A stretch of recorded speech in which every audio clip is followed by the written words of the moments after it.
ఇదేంటి మావయ్య, ఇలా ఒంటరిగా వచ్చి కూర్చున్నారు? ఇంతకు ముందు ఏమన్నారు?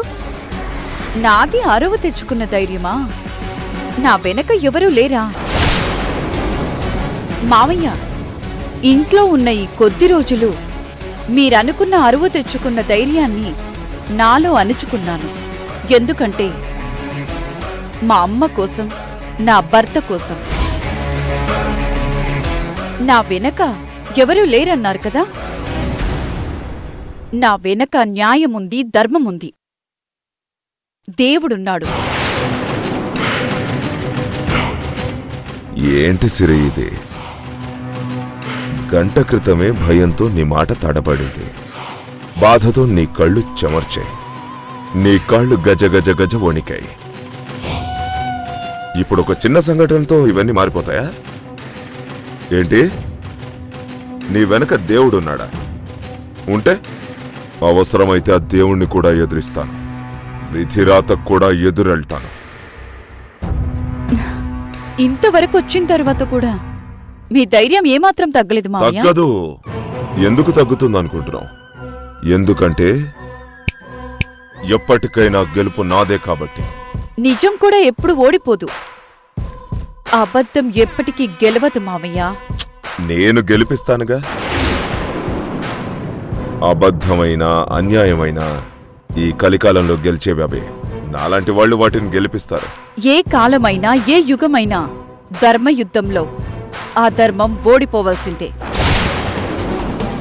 అయినా ఎంతగా బతిమాలను, ఎంతగా వేడుకున్నాను. కాలు పట్టుకుని వదిలేయమని దీనంగా అర్థించాను.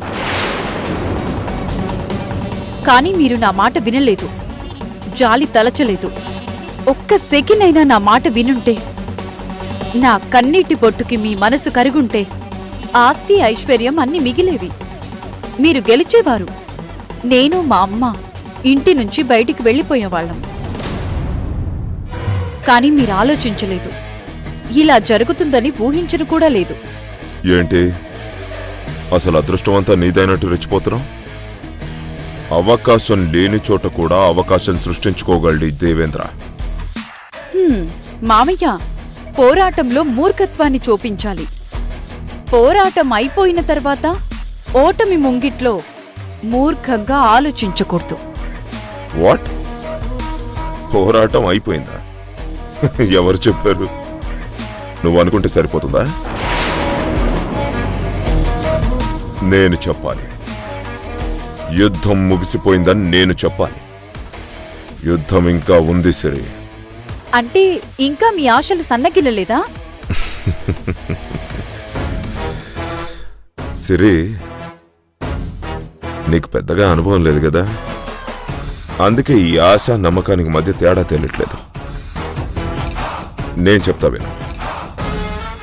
ఆశ అంటే గెలవాలనుకోవడం, కానీ నమ్మకం అంటే గెలుపు కోసం ప్రయత్నిస్తూనే ఉండడం.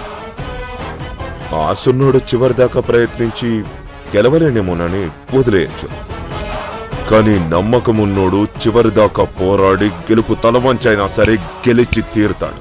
That's the difference between hope and trust. You got it? Oh, అయితే మీ నమ్మకం కొద్దిసేపట్లో అపనమ్మకం కాబోతుంది.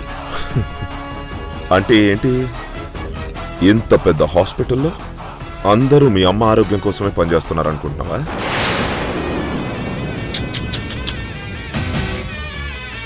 ఒకడు భయానికి లొంగుతాడు, ఇంకొకడు ఎమోషన్కి లొంగుతాడు, మరొకడు రిలేషన్కి లొంగుతాడు. ఇవన్నీ కాకపోతే చిట్ట చివరికి డబ్బుకు లొంగుతాడు. ఇలా ఏదో ఒక రీజన్తో ఇప్పుడొచ్చిన నా ఈ సమస్యకి చాలా ఈజీగా సొల్యూషన్ వెతుకుంటాను. సరే మామయ్య, మీ ప్రయత్నంలో మీరుండండి, నా ఏర్పాట్లు నేను చూసుకుంటాను.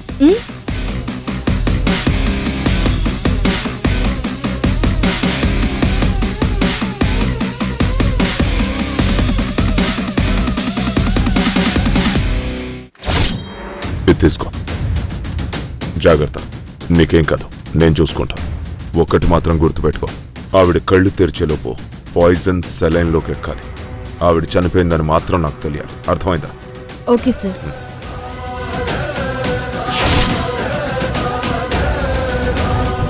తండ్రి, నా మొర ఆలకించావు, నా పూజలు స్వీకరించావు. ధన్యురాలిని స్వామి. నాకు నీ లీలలు తెలియక నేనొక నష్టజాతకురాలిని అనుకుంటూ ఉండేదాన్ని. మా అమ్మను నా దగ్గరికి పంపించావు. ఈరోజు మా అమ్మను కాపాడి తనకు ఆరోగ్యం కూడా బాగు చేస్తున్నావు స్వామి.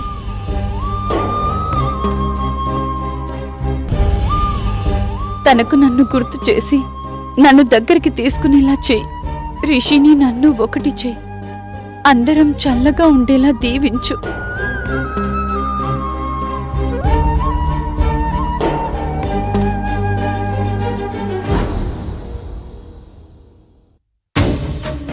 ఓహో, మీ అమ్మగారికి కుంకుమ పెట్టి బాగు చేద్దాం అనుకుంటున్నావా?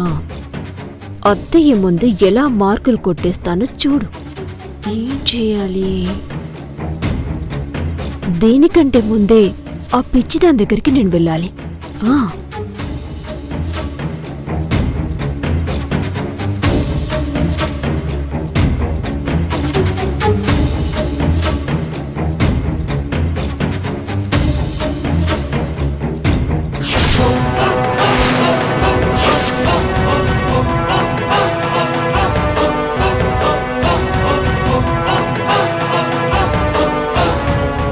ఏంటది? అమ్మగారికి ఇవ్వాల్సిన మెడిసిన్ మేడం. పగిలిపోయిందా? చూసుకోకర్లేదా?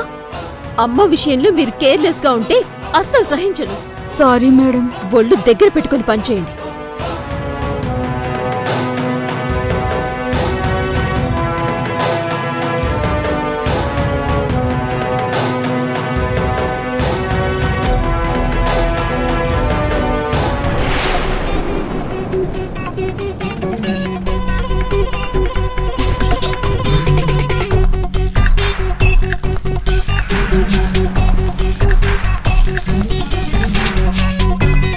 వస్తే పిచ్చిదానా, నీ దగ్గర ఎంత పర్ఫార్మెన్స్ చేయాల్సి వస్తుంది. ఈ పర్ఫార్మెన్స్ రిషి దగ్గర చేసుంటే ఎప్పుడూ పడిపోయేవాడు.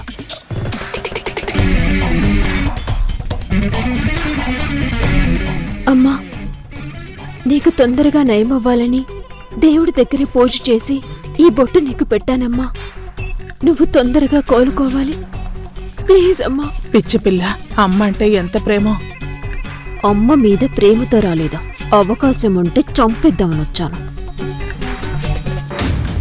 మేడం, ఒక్కసారి అడ్డు తప్పుకోరా. ఎందుకు?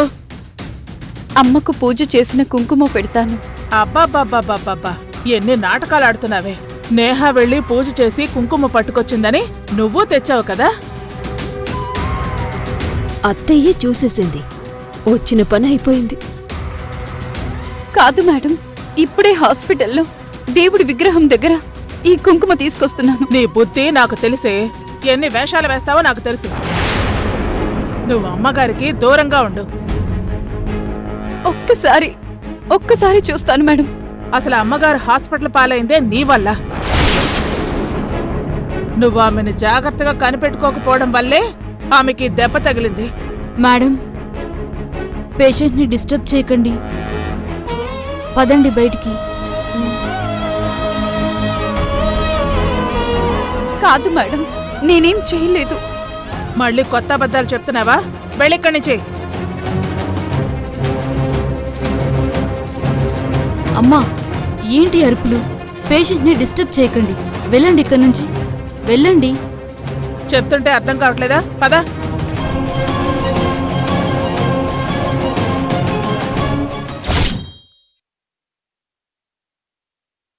పేషెంట్ స్పృహలోకొచ్చారు, మీరు వెళ్ళి చూడొచ్చు.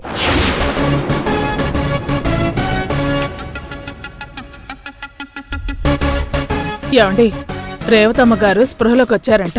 పదండి చూద్దాం. ఏంటండి ఆలోచిస్తున్నారు? ఏం దేవేంద్ర, అడుగు ముందుకు పడటం లేదా?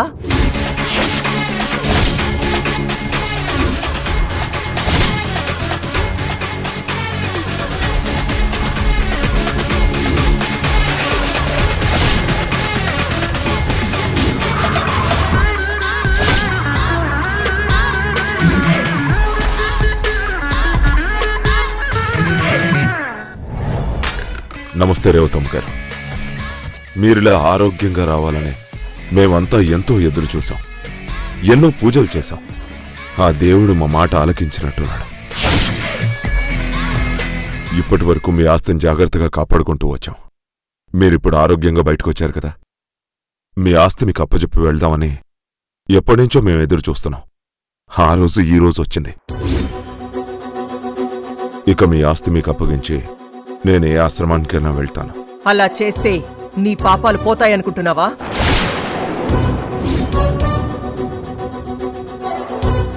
ఆంటీ, పాపాలేంటి?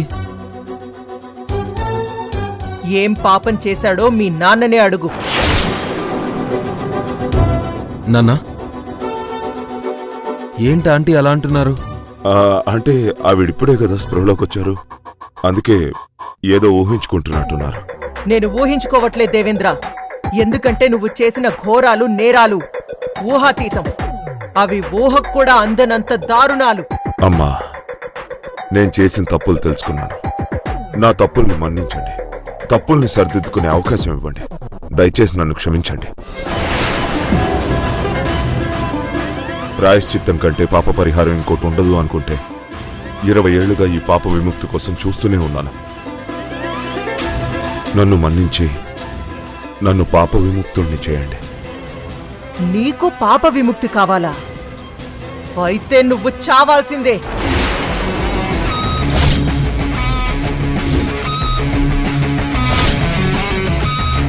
ఆంటీ, తన తప్పును తెలుసుకోవడం మించిన శిక్ష ఉండదు కదా. మా డాడీని క్షమించండి. అసలు మీ నాన్న చేసిన తప్పేంటో నీకు తెలుసా? అమ్మా, ఇవన్నీ ఇప్పుడెందుకమ్మా? అయినా ఎప్పుడో జరిగిన సంఘటనలు ఇప్పుడెందుకు? అవి నీకు సంఘటనలే అయితే నా జీవితంలో జరిగిన దారుణాలు. మీకెవ్వరికీ ఆ నిజాలు తెలియవు కదా? అయితే వినండి. అమ్మా, దయచేసి నా మాట వినండి. నువ్వెంత బతిమాలినా ఈ రోజు ఆ విషయం అందరికీ తెలియాలి. నీ దుర్మార్గం, నీ దుర్బుద్ధి వీళ్ళందరికీ తెలియాలి. ఏంటో ఆ నిజం చెప్పండి ఆంటీ. ఈ దేవేంద్ర మా ఆస్తి కోసం, ఆధిపత్యం కోసం నా భర్తని దారుణంగా, కిరాతకంగా చంపేశాడు.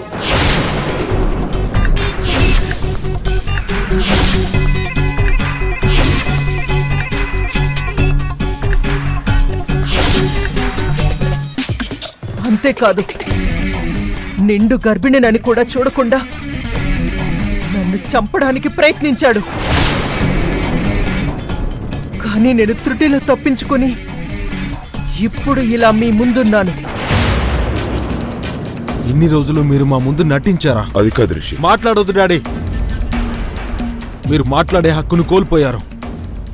మీ స్వార్థం కోసం, మీ సంతోషం కోసం ప్రాణం తీసే వరకు వెళ్లారంటే మీరు మనుషులా లేక రాక్షసులా?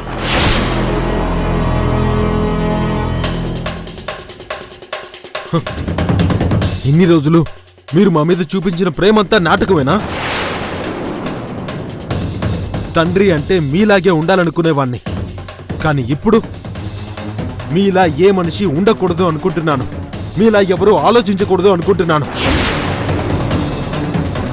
అసలు మీ మొహం చూడాలంటేనే చిరాకేస్తుంది నాన్న. ఇన్నాళ్ళు మాకు నెత్తుడు కూడు పెట్టి పెంచావు కదా. మేం అనుభవించిందంతా మీరు దొమ్మి చేసేలాక్కున్న సొమ్మే కదా. నాన్న అని పిలవాలంటేనే అసహ్యంగా ఉంది. మిమ్మల్ని చూడాలంటేనే చిరాగ్గా ఉంది. దయచేసి ఇక్కడి నుంచి వెళ్ళిపోండి.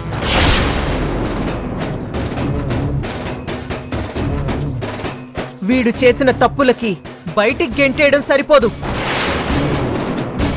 ఎందుకంటే వీడు దుర్బుద్ధితో మళ్ళీ ఏదో ఒకటి చేయడానికి ప్రయత్నిస్తాడు. అందుకే వీడు చేసిన తప్పులకి శిక్ష పడాలి. పోలీసులకి పట్టించి వీడిని ఉరికంబం ఎక్కిద్దాం.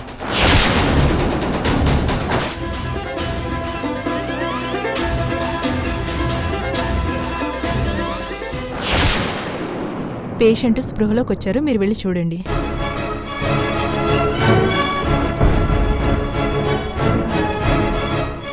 పద. రండి వెళదాం. ఏం మాట్లాడుతున్నావు సునంద? అదేంటండి పలకరించరా? ఇట్రా చెప్తా.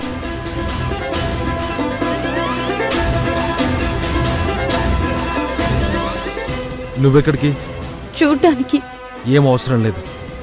రేవతమ్మ గారి కూతురు నేహ. నువ్వు పని మనిషిలా ఉండు. అనవసరంగా బంధాలు కలుపుకోకు. అది నేహరా. కాదు రిషి. రిషి రిషి రిషి రిషి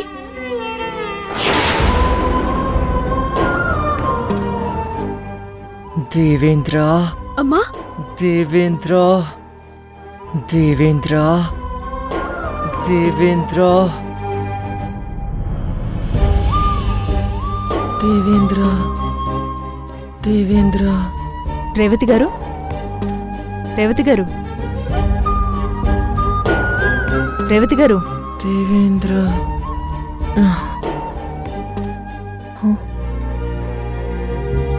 డాక్టర్, ఏమైంది నాకు? నేను ఇక్కడున్నానేంటి? అమ్మా, మీకెప్పుడో పూర్వం తల మీద పెద్ద గాయమైంది. అప్పట్నుంచి మీకు మతి భ్రమించింది. ఈరోజు వీళ్ళింట్లో పడిపోవడంతో అదే దెబ్బ దగ్గర గాయమై మళ్ళీ మీకు ఆ మతి భ్రమణం తగ్గింది.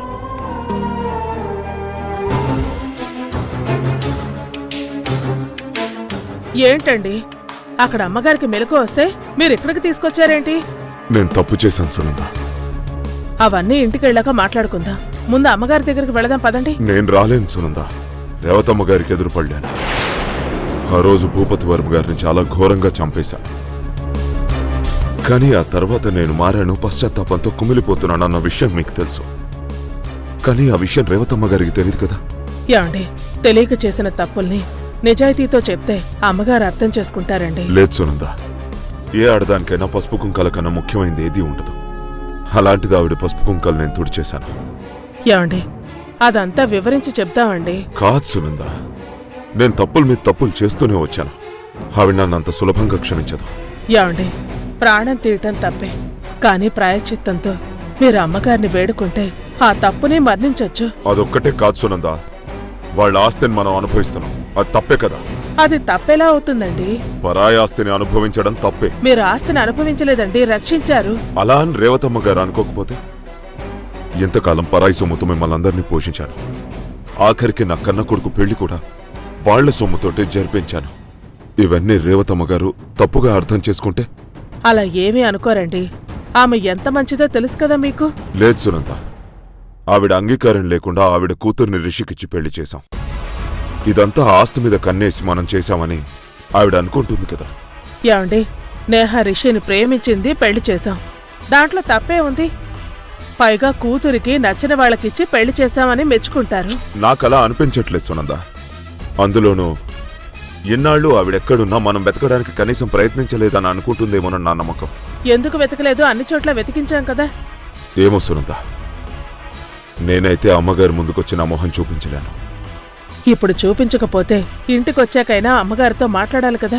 అందుకే ఎవరికి కనిపించకుండా కొన్నాళ్ళేటైనా వెళ్ళిపోదాం అనుకుంటున్నాను. కనపడకుండా ఎక్కడికి వెళతారు?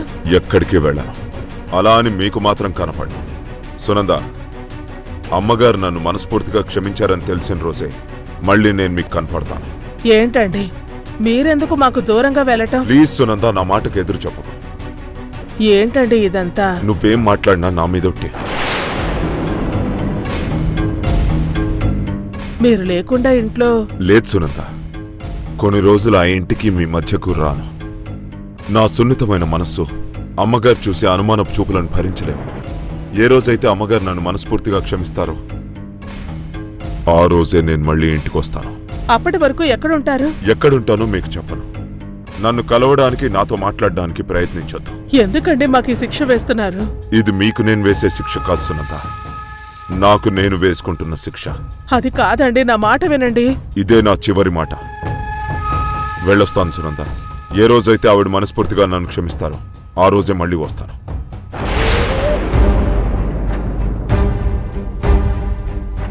ఎంత అదృష్టం చేసుకుంటే మీలాంటి భర్త దొరుకుతారు. చేయని తప్పును కూడా మీద వేసుకుంటున్నారు. ఆస్తి కాపాడారని మంచిని పక్కన పెట్టి ఆస్తిని అనుభవించాను అని తప్పుని తీసుకున్నారు. మీరు చాలా గొప్పవాళ్ళండి. ఆస్తికి, అమ్మగారి సంస్థానానికి నమ్మకస్తులుగా మనం మిగులుతాం.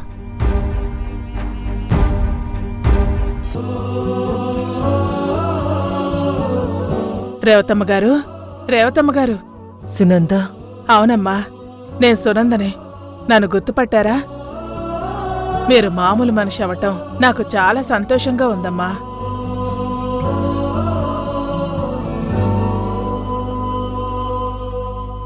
నా భర్తని చంపిన ఆ దేవేంద్రెక్కడా?